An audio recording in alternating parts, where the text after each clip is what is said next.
بڑی تعداد ماشاءاللہ اس بار رمضان مدینہ رمضان مکہ گزارنے جا رہی ہے. اللہ آپ کا سفر قبول فرمائے، ہم کو بھی حاضری نصیب فرمائے. جو تڑپ رہے ہیں اللہ انہیں بھی کعبہ دکھائے، انہیں بھی مدینہ دکھائے. رمضان کے عمرے کی تو کیا بات ہے، حدیث کا مضمون ہے جس نے رمضان میں عمرہ کیا وہ ایسا ہے جیسا اس نے میرے ساتھ حج کیا. مگر ایک بات یاد رکھنا، سنبھل کر پاؤں رکھنا زائروں شہر مدینہ میں، کہیں ایسا نہ ہو سارا سفر بیکار ہو جائے. ہمارا ایک پرابلم ہے، وہ پرابلم ہم سمجھ نہیں رہے.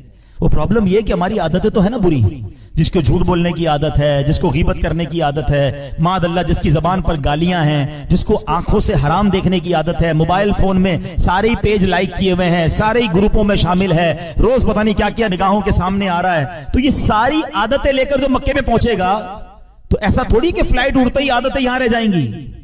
یاد رکھنا اگر ادھر گناہ کیے نا تو ایک گناہ 1,00,000 گناہ کے برابر. ادھر لڑتے دیکھا ہم نے حاجیوں کو، ہاں ماں باپ ماں بہن کی گالیاں، لڑائی جھگڑا مار کٹائی، کیونکہ عادت تھی وہاں بھی، یہاں بھی عادت ہے. سوچتے لیں برباد ہو جاؤ گے، اس سے بہتر تو مت جاؤ. اگر تم گناہ سے باز نہیں رہ سکتے تو کیا ضرورت ہے وہاں جانے کی؟ پہلے اپنے گناہوں کی عادت تو نکالو نا. حج فرض کی الگ بات ہے، نفلی عبادت کے لیے بھی جا رہے ہیں اور ادھر بھی گناہ کر رہے ہیں. بالکل اسی طرح رمضان آنے والا ہے. عام مہینوں میں گناہ ضرور ہے، مگر رمضان میں گناہ یہ اللہ کے غضب کو دعوت دینے والی بات ہے. حدیث پاک کا مضمون ہے، ایک حدیث کا حصہ ہے کہ جس نے رمضان میں کوئی ایک گناہ کیا اس کے 1 سال کے اعمال برباد کر دیے جائیں گے. اب بتاؤ، ایسا تو نہیں ہے نا کہ جیسی مسجد میں اعلان ہوگا مبارک ہو رمضان کا چاند نظر آ گیا اور ہمارے سارے گناہوں کے بٹن بند ہو جائیں گے. فرق کیسے آئے گا اگر میں خود نہیں اپنے آپ کو بدلوں گا؟ تو وہی دوست ہے، وہی جناب گیدرنگ ہے، وہی ٹی وی ہے، وہی موبائل ہے، وہی معاذ اللہ حرام روزی ہے، تو مارے جائیں گے. حدیث پاک وہ بھول گئے کہ پیارے آقا علیہ الصلوۃ والسلام نے ایک دعا پر آمین کہی تھی کہ یا اللہ جو رمضان کو پالے اور اپنی مغفرت نہ کروا سکے وہ ہلاک و برباد ہو جائے. جبریل امین نے دعا کی اور نبی پاک نے آمین کہی تھی. رمضان میں بھی مغفرت نہیں ہوئی تو بربادی ہے. آج میں نے ایک بڑی کمال کی ایک سنت آپ کے سامنے پیش کرنی ہے، اور نارملی دیکھا یہ گیا ہے کہ اس سنت سے بہت سارے لوگ اب دور ہو گئے ہیں. حالانکہ یہ اتنی پیاری سنت ہے، بغیر محنت بغیر کوشش کے نیکیوں کا انبار لگ جاتا ہے. اتنی نیکیاں اور آپ اتنے بڑے بڑے انعامات کے حقدار بن جاتے ہیں. وہ سنت کون سی ہے میں انشاءاللہ بیان کرتا ہوں. مگر امام محمد بن محمد غزالی علیہ رحمت اللہ الوالی نے ایک بڑا پیارا واقعہ اپنی کتاب مکاشفۃ القلوب میں لکھا. مکاشفۃ القلوب بڑی پیاری کتاب ہے. واقعہ کیا تھا کہ ایک شخص نے ایک غلام خریدا. آج کے دور میں تو کسی کو گھر میں ملازم رکھنا ہو تو وہ نوکری پہ جاب پہ رکھتا ہے نا، پہلے ایسا نہیں ہوتا تھا. پہلے غلام خریدے جاتے تھے. انہوں نے غلام خریدا. اچھا جب غلام خریدا تو غلام کہتا ہے حضور میری 3 شرطیں ہیں. اچھا بات بڑی عجیب تھی، غلاموں کی شرطیں نہیں ہوتی ہیں. آپ نے کہا اچھا تم بھی شرطیں لگاؤ گے، بتاؤ کیا شرطیں ہیں؟ تو کہتا حضور پہلی شرط تو یہ ہے کہ آپ مجھے فرض نماز کے وقت منع نہیں کریں گے، نماز پڑھنے دیں گے. اچھا وہ آقا بھی دیندار تھا، نیک آدمی تھا. کہتے ٹھیک ہے مسلمان ہوں، نماز سے کیوں روکوں گا، اوکے. کہتا دوسری شرط یہ ہے کہ دن میں جو چاہے کام لے لیں، رات مجھے آپ چھوڑ دیں گے. کہا ٹھیک ہے مجھے کام دن میں لینا، میں بھی رات آرام کرتا ہوں، تم بھی رات آرام کرنا. کہتا تیسری شرط یہ ہے کہ آپ مجھے اپنے گھر میں کوئی بھی ایک الگ سے کمرہ دے دیں گے تاکہ میں سیپریٹ رہوں. تو کہا ٹھیک ہے، میں نے بھی یہ سوچا تھا گھر میں بہت سارے کمرے ہیں، غلام کا کمرہ ہوتا ہے تو میں کمرہ دے دوں گا. شرطیں کوئی مشکل تھی نہیں، آقا نے ایکسپٹ کر لی. غلام گھر پر آیا، بڑا محنتی غلام تھا، دن میں کام کرتا، رات اپنے کمرے میں چلا جاتا. ایک دن آقا چلتے چلتے اس کے کمرے کے پاس سے جب گزرا تو دیکھا عجیب منظر ہے. کمرے کی چھت کھلی ہوئی ہے، آسمان سے نور برس رہا ہے، غلام سجدے میں ہے، اللہ کی عبادت کر رہا ہے اور اللہ کو رو رو کر یہ عرض کر رہا ہے کہ میرے مولا میں غلام ہوں، دن میں میری ڈیوٹیز ہیں، اگر یہ کام نہ ہوتا تو میں دن بھی تیری عبادت کرتا، رات بھی تیری عبادت کرتا. آقا بڑا حیران ہوا کہ یہ میرا غلام کیا چیز ہے، ایسی عبادت، ایسا نور اور ایسی گفتگو. اگلی رات ہوئی تو اپنی بیوی کو لیا کہ چلو میں تمہیں ایک منظر دکھاتا ہوں. اپنی زوجہ کو لے کر غلام کے کمرے کے پاس گیا، پھر وہی منظر، چھت کھلی ہوئی ہے، آسمان سے نور برس رہا ہے، غلام سجدے میں وہ ہے اور اللہ سے باتیں ہیں، بڑی کیفیت. جب یہ منظر دیکھا تو وہ میاں بیوی بھی آنسو بہانے لگے، وہ بھی رونے لگے کہ یہ کیسا غلام ہے. صبح ہوئی تو غلام کو آقا نے بلایا اور کہا کہ ہمیں پتہ چل گیا ہے تمہاری رات کی عبادت ہم نے دیکھ لی ہے، تم اللہ سے یہی کہہ رہے تھے نا کہ یا اللہ میں مجبور ہوں، اگر دن میں بھی فارغ ہوتا تو تیری عبادت کرتا، رات میں تو تیری عبادت کرتا ہوں۔ تو ہم میاں بیوی نے فیصلہ کیا ہے کہ آج کے بعد تم آزاد ہو، جاؤ دن میں بھی عبادت کرو، رات میں بھی اللہ کی عبادت کرو۔ اچھا ہماری جگہ کوئی ہوتا تو بڑا خوش ہو جاتا کہ چلو یار انعام مل گیا۔ غلام کو آزاد ہونا بڑی نعمت تھی، مگر وہ غلام دراصل وہ آقا بننے کے قابل تھا، وہی آقا تھا، وہ بڑا کمال کا بندہ تھا۔ وہ پتہ کیا کہتا ہے، جب آقا نے کہا نا مجھے پتہ چل گیا تم رات کیا کرتے ہو اور اس وجہ سے میں تمہیں آزاد کرتا ہوں، تو وہ غلام اللہ کی بارگاہ میں کہتا ہے یا صاحب السر ان السر قد ظہر، اے راز رکھنے والے مولا، اے صاحب راز، راز تو کھل گیا، ولا ارید حیاتی بعد مشتہرا، اے اللہ میں اب راز کھلنے کے بعد زندہ نہیں رہنا چاہتا ہوں۔ اور یہ کہا اور اس کی روح نکل گئی، اس زمین پہ باڈی آتی ہے اور وہ انتقال کر جاتا ہے۔ اے میرے پیارے اسلامی بھائی، اب غور کیجئے، اس واقعے سے بہت سارے لیسن ملیں گے۔ جو میں نے کہا تھا نا کہ نبی پاک کی ایک سنت بیان کرنی ہے، وہ سنت کون سی ہے؟ وہ سنت ہے ذکر الہی۔ میرے آقا خوب اللہ کا ذکر کرتے تھے، کتنا ذکر کرتے تھے، آپ کو میں اندازہ کرواتا ہوں، آپ کو اندازہ ہو جائے گا۔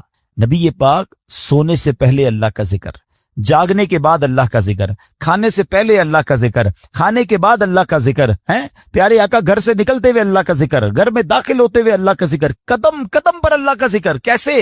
یہ سب چیزوں کی دعائیں ہیں نا، کھانے سے پہلے کی دعا، کھانے کے بعد کی دعا، پانی پینے سے پہلے کی دعا، پانی پینے کے بعد کی دعا، آئینہ دیکھنے کی دعا، سرما لگانے کی دعا۔ اس کا مطلب کیا ہے؟ دعا کیا ہے؟ ذکر الہی ہے نا، اللہ سے باتیں کرنا ہے نا۔ نبی پاک قدم قدم پر اللہ کو یاد کرتے، سورج گہن کی دعا، چاند گہن کی دعا، بارش برس رہی ہے پھر دعا، بادل گرج رہے ہیں پھر دعا، قدم قدم پر دعائیں، کتنا اللہ کا ذکر کرتے تھے۔ اور آج بتاؤ، پورا پورا دن گزر جاتا ہے، ہم کتنا اللہ کا ذکر کرتے ہیں؟ یہ غلام کتنا اللہ کا ذکر کرتا تھا کہ رات بھر اللہ کی عبادت ہے، اور تمنا کیا ہے؟ مولا دن بھی مل جاتا تو دن بھی تیری عبادت کرتا، دن بھی تجھے یاد کرتا، دن بھی تیرا ذکر کرتا۔ ذکر الہی پر میں انشاءاللہ آگے بات کرتا ہوں، مگر اس واقعے سے ایک اور بڑا کمال کا میسج مل رہا ہے۔ اس غلام کی عبادت لوگوں کو پتہ چل گئی ہے، اس کا راز کھل گیا۔ وہ کہتا ہے مولا اب جینا نہیں ہے، میں تو عبادت تیرے لیے کرتا تھا نا، میں جانتا تھا مالک تو جانتا تھا، اب تو لوگوں کو پتہ چل گیا۔ اب بتائیں ہمارا کیا حال ہے؟ ہم تو عبادت بہت سارے لوگ کرتے ہی اس لیے کہ لوگوں کو پتہ چل جائے، وہ اس لیے کر رہا ہے کہ رب دیکھے اور کوئی نہ دیکھے، اور ہماری اکثریت ان کاموں میں لگی ہوئی ہے کہ دنیا دیکھے میں نے کیا کیا ہے۔ نیکی کر دریا میں ڈال، بچپن میں سنتے تھے، اب نیکی کر سوشل میڈیا پہ ڈال، جو کرنا ہے لوگوں کو بتانا ہے، جو نیکی ہے سب کو بتانا ہے۔ اپنے دل سے پوچھو نا، کیوں جی چاہتا ہے کہ میری نیکیاں لوگوں کو پتہ چلیں؟ پتہ اخلاص کی تعریف کیا ہے؟ علماء فرماتے ہیں what is the meaning of اخلاص؟ اخلاص اس کو کہتے ہیں کہ بندہ جس طرح اپنے گناہوں کو چھپاتا ہے اس طرح اپنی نیکیوں کو چھپائے۔ بتائیے نا، ہم اس طرح اپنے گناہ، کوئی ہے جو یہاں یہ چاہتا ہو میرے گناہ سب کو پتہ چل جائیں؟ کوئی بھی نہیں چاہتا، مگر نیکی سب کو پتہ چلنی چاہیے۔ نہیں، کچھ نیکیاں تو ایسی کیجئے نا جو فقط میں جانوں، میرا رب جانے۔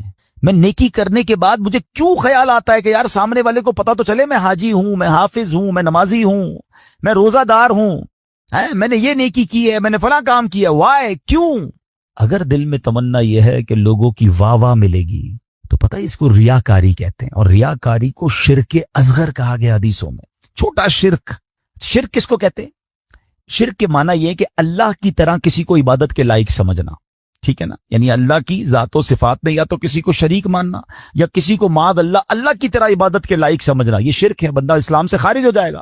اب اس کو شرک اصغر کیوں کہا گیا؟ کہ بندہ پڑھ تو نماز رہا ہے، رکھ تو روزہ رہا ہے، صدقہ کر رہا ہے، خیرات کر رہا ہے، عبادت اللہ کی کر رہا ہے، مگر دل میں تمنا ہے کہ لوگ راضی ہو جائیں، لوگ خوش ہو جائیں۔ نیت کیا ہے؟ نیت رب کو راضی کرنے کی نہیں، لوگوں کو راضی کرنے کی۔ اب ہم چیک کر لیں کہ کہیں ایسا تو نہیں کہ شیطان ہمارے اندر یہ وبا داخل کر چکا ہے کہ پہلے تو نیکی نہیں کرنے دیتا، لیکن نیکی کر لے تو پھر چھپانے نہیں دیتا، پھر بچانے نہیں دیتا، پھر ایسی باتیں دل میں لاتا ہے کہ اس کو بھی بتا دے، اس کو بھی بتا دے۔ کیوں؟ ہمارا جی کیوں چاہتا ہے ایک ایک نیکی کی تصویر ہم نے لگانی ہے تاکہ لوگ دیکھیں میں نے یہ چندہ دیا، یہ راشن دیا، یہ فلاں کام کیا۔ میں ویسے آپ کے دل کے دروازے پر دستک دیتے ہوئے ایک سوال کرنا چاہتا ہوں کہ ذرا یہ تو چیک کیجئے، یہ میرے لیے بھی سوال ہے، یہ آپ کے لیے بھی ہے، کہ ہماری ایسی کتنی نیکیاں ہیں جو صرف میں جانوں اور میرا رب جانے. اپنے آپ سے پوچھئے گا, اکیلے میں پوچھئے گا کہ ایسا کیا میں نے کیا ہے نیکی کا کام جو اور کسی کو نہیں پتا, میں جانوں اور میرا رب جانے. آپ کو پتہ ہے پہلے کے زمانے کے کچھ بزرگان دین ایسے ہوتے تھے کہ وہ غریبوں کی مدد کرتے تھے, مگر ان غریبوں کو بھی پتہ نہیں چلتا تھا کون مدد کر رہا ہے. بعض اوقات ان بزرگوں کا انتقال ہوتا نا تو لوگ کہتے یار وہ ہر مہینے مدد آتی تھی, راشن آتا تھا, اب نہیں آ رہا. تو پتہ چلتا تھا کہ وہ فلاں بزرگ کا وصال ہوا ہے, وہ ہر مہینے مدد کرتے تھے, مگر کبھی انہوں نے نہیں بتایا, پتہ لگنے بھی نہیں دیا. اور آج ہم کسی کی مدد کریں تو اس پر احسان جتاتے ہیں, بھائی یاد ہے نا میں نے مدد کی تھی, بھول تو نہیں کیا تیرا ساتھ دیا تھا. ہر مہینے اگر کسی کی مدد کر رہے ہیں تو ہر مہینے احسان جتا رہے ہیں, ہر مہینے اس پر روب جھاڑ رہے ہیں. نہیں میرے پیارے اسلامی بھائی, نیکی کیجئے مگر اللہ کے لیے. کچھ ایسی تلاوت, کچھ ایسے نوافل. آپ دیکھیں نا تہجد بندہ کب پڑھتا ہے؟ رات کو پڑھتا ہے, بعض اوقات اکیلے میں پڑھتا ہے, جب کوئی نہیں دیکھ رہا, دنیا سو رہی, آپ تہجد پڑھ رہے. کیا کمال کا یہ کام ہے کہ میں جانوں رب جانے. مگر شیطان کو صبر نہیں آتا نا, وہ کہتا ہے اس نے تہجد پڑھ لی ہے تو جنت میں چلا جائے گا, اب اس کی تہجد کیسے خراب کروں. تو وہ کیا کرتا ہے, وہ دل میں خیال ڈالتا ہے کہ ایسا کرو دوسروں کو بتاؤ. وہ کیا کرتا ہے, صبح اٹھ کے کوئی نہ کوئی بہانہ چاہیے. اب کچھ لوگ پتہ ہے کیا کرتے ہیں, یار آج بہت تھکا ہوا ہوں. خیریت کیوں تھکے ہوئے؟ وہ میں تہجد سے اٹھ جاتا ہوں نا. اچھا ماشاءاللہ آپ تہجد بھی پڑھتے ہیں. بس اس نے یہ کہنا ہے تو ساڑھے دل وچ ٹھنڈ پہ گئی کہ انہوں ساری تہجد دا پتہ چل گیا. وہ پتہ تو چل گیا, ڈیلیٹ بھی ہو گیا بھائی.